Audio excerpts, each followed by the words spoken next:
Hello friends, आज मैं आपको बताऊंगी एक सिंधी चटनी जिसे चप्पा चटनी कहा जाता है। ये बहुत ही टेस्टी है। इसके साथ न पराठे की ज़रूरत है ना ही फुलके की। इस तरह से उठाना है और लिक करना है और टक करके दिल से आवाज़ आएगी। ये बहुत ही टेस्टी है।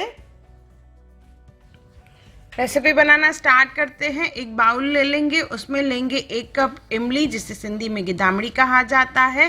पहले इसे अच्छे से वॉश कर लेंगे, पानी डाल के अच्छे से वॉश करना है।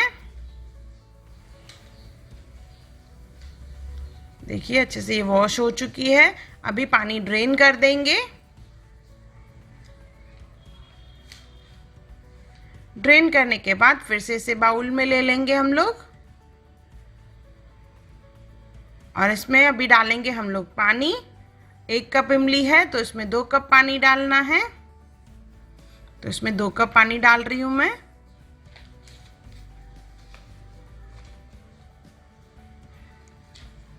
और इसे भिगो के 10 से 15 मिनट रखेंगे।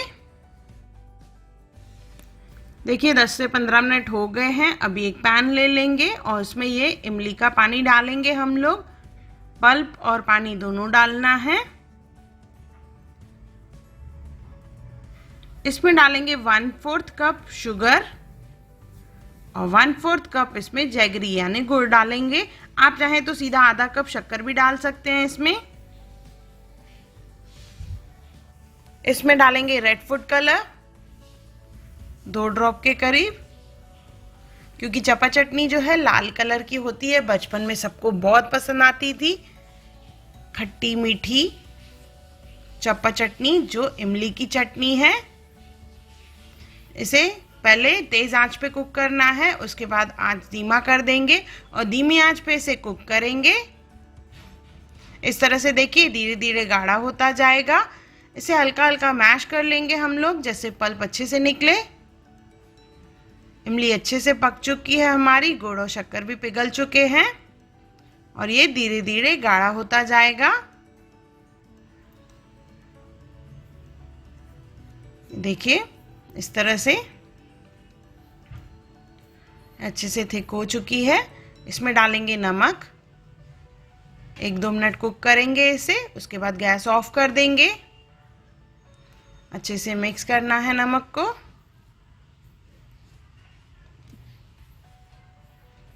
ये हमारी चप्पा चटनी तैयार हो गई है, जो बहुत ही टेस्टी है, खट्टी मीठी। बचपन में बहुत खाई जाती थी ये, तो आप ये ज़रूर बनाइए चप्पा चटनी और मुझे कमेंट सेक्शन में ज़रूर बताइए आपको कैसी लगी।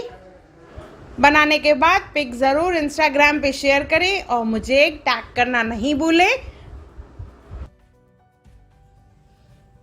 अगर आपको मेरी वीडियो पसंद आई हो तो उसे लाइक करें, मेरे चैनल को सब्सक्राइब करें, इंस्टाग्राम पे ज़रूर फॉलो करें और मेरी वीडियो को ज़्यादा से ज़्यादा शेयर करें। और मेरा वीडियो देखने के लिए थैंक यू।